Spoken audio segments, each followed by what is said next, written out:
दोस्तों नमस्कार, आप सभी का हमारे यूट्यूब चैनल पर स्वागत है। तो हम लोग की क्लास 12 की बायोलॉजी चल रही थी, जिसमें हम लोग का थर्ड चैप्टर मानव जनन चल रहा है। ठीक दोस्तों, तो मानव जनन के अंतर्गत हम लोगों ने बहुत सारे टॉपिक को डिस्कस कर लिया था। आज हम मानव जनन के चैप्टर से बहुत ही महत्वपूर्ण टॉपिक को डिस्कस करने वाले हैं, जिसका नाम है अंड जनन, जिसे इंग्लिश में कहते हैं oogenesis। अगर आपने इस पूरे वीडियो को अच्छे से देख लिया तो मैं उम्मीद करता हूँ कि इससे आप लोग का एक लॉन्ग क्वेश्चन आता है बोर्ड परीक्षा में कि अंड जनन की प्रक्रिया को समझाइए और साथ ही में उसका चित्र बनाइए, तो आप लोगों का पूरा नंबर उससे कंफर्म हो जाएगा। ठीक, तो सबसे पहले मैं आपको दिखा देता हूँ कि जो आपका अंड होता है उसकी संरचना किस प्रकार से होती है। अंड क्या होता है? अंड आपका मादा युग्मक होता है। ठीक, यहाँ पर देख सकते हैं आपको, ये आपकी अंड की संरचना है, यानी कि अंडाणु की संरचना है, जो इस प्रकार से आपकी होती है। अभी संरचना किस प्रकार से बनती है उसको हम लोग को समझना है। ठीक, तो सबसे पहले हम लोग क्या देखेंगे, अंड जनन की परिभाषा अगर आपसे पूछ लिया जाए 1-2 नंबर में, तो आप लोग परिभाषा किस प्रकार से लिखेंगे। तो सबसे पहले हम लोग परिभाषा को समझेंगे। तो अंडाशय में स्थित द्विगुणित अंड मात्र कोशिका या यूगोनिया से अर्धसूत्री विभाजन द्वारा अगुणित परिपक्व मादा युग्मक का निर्माण जो होता है अंड जनन कहलाता है। एक स्त्री के अंडाशय में अंड जनन की जो प्रक्रिया होती है वो तब ही प्रारंभ हो जाती है जब वो अपने माता के गर्भ में होती है। यानी कहने का मतलब ये है कि जब वो भ्रूण अवस्था में होती है तभी जाकर उसके अंडाशय में अंड निर्माण की प्रक्रिया स्टार्ट हो जाती है। उसमें बहुत सारे चरण होते हैं। तो कौन कौन से चरण होते हैं वीडियो में हम लोग देखेंगे। तो पहले मैं आपको बता दूं कि अंडाशय में जो आपकी जननी के एपिथेलियम होती है उसमें क्या होता है, समसूत्री विभाजन, और उसी से जाकर के आपकी अंड मात्र कोशिका का निर्माण होता है, जिसे हम यूगोनिया भी कहते हैं।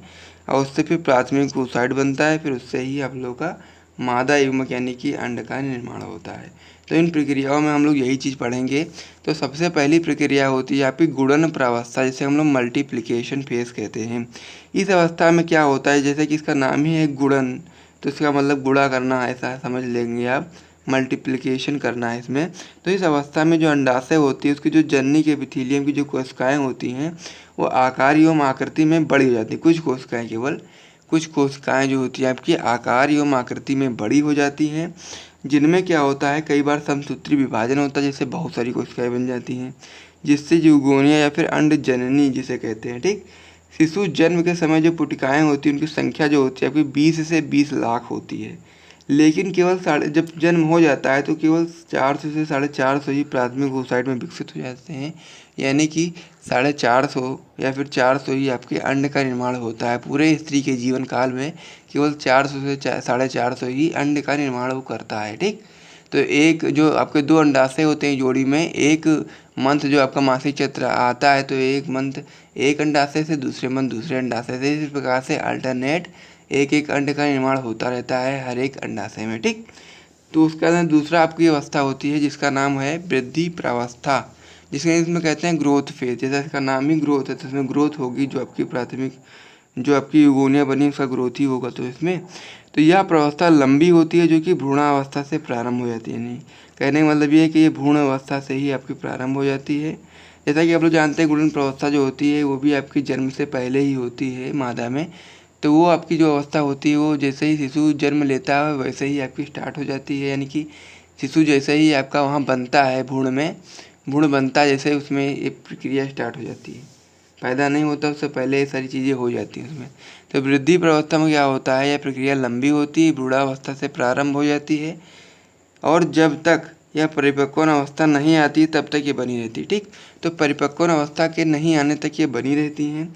इस प्रावस्था में यूगोनिया की जो कोशिकाएं होती हैं पोषक तत्वों को ग्रहण कर आकार में बड़ी हो जाती है, इनका केंद्रक भी आकार में बड़ा हो जाता है। ठीक, तो केंद्रक का ही पूरा काम होता है, क्योंकि केंद्रक से ही जब आपका नर युग्मक यानी कि शुक्राणु का केंद्रक मिलेगा तभी जाकर आपके अंड यानी कि निषेचन की प्रक्रिया होगी। ठीक, तो परिपक्वन प्रावस्था आती है नेक्स्ट आपकी, और इसके साथ ही अगर आपको बोर्ड परीक्षा में लॉन्ग आंसर देखने को मिले तो आप लोगों को जितनी चीज़ें मैं आपको बता रहा हूँ उतनी चीज़ें आप लोगों को आराम से लिख देना, आपको पूरे मार्क्स मिल जाएंगे। ठीक, तो परिपक्वन प्रावस्था क्या होती है, मैच्योरेशन फेज।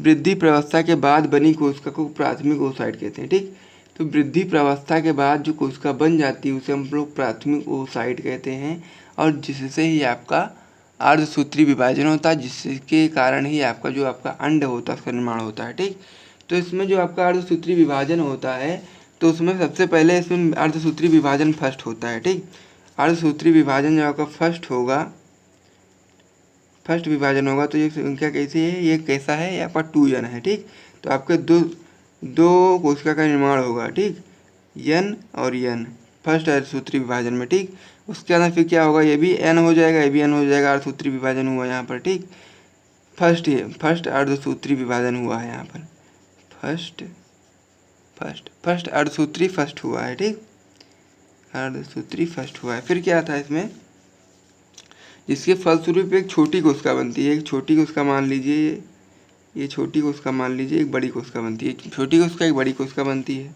छोटी कोशिका को ध्रुवीय केंद्रक कहते हैं, बड़ी कोशिका को द्वितीयक oocyte कहते हैं। इसको क्या कहते हैं, द्वितीयक oocyte, द्वितीयक oocyte। जो छोटी कोशिका होती है इसे हम लोग ध्रुवीय केंद्रक बोलते हैं। ठीक, ध्रुवीय केंद्रक बोलते हैं। फिर क्या होता है, ध्रुवीय केंद्रक से भी आपके दो ध्रुवीय केंद्रक बनते हैं, और इसमें भी आपका अर्धसूत्री शिखंड जब होता है तो एक आपका अंड बनता है। इसको हम लोग क्या कहते हैं, अंड, इसी को हम लोग अंड कहते हैं। ठीक, लेकिन ये जो द्वितीय अर्धसूत्री विभाजन होता है जानते कब होता है, ये आपका होता है जब निषेचन की प्रक्रिया होती है। निषेचन की प्रक्रिया का कहने का मतलब ये है कि जैसे ही ये आपका इसी प्रकार से द्वितीयक oocyte के रूप में आपके अंड में पड़ी रहती हैं, यानी कि जैसे ही आपका ये नर युग्मक इसको टच करता है, टच करेगा जैसे ही, तुरंत ही इसमें क्या होगा, अर्धसूत्री सेकंड हो जाएगा, और अर्धसूत्री सेकंड होने के बाद आपका अंड का निर्माण हो जाएगा। और अगर निषेचन की प्रक्रिया नहीं होती, यानी कि शुक्राणु नहीं मिलते हैं, तो ये इसी अवस्था में यानी द्वितीय oocyte की अवस्था में ही जब आपका मादा आवर्त चक्र होता है उसके माध्यम से पीरियड यानी आते हैं तो उसी के माध्यम से निकल जाते हैं। लेकिन निषेचन की जब प्रक्रिया हो जाती है तो आपका पीरियड नहीं आते हैं जब तक कि आपका बच्चा पैदा नहीं हो जाता है। ठीक, ये बात आप जानते होंगे।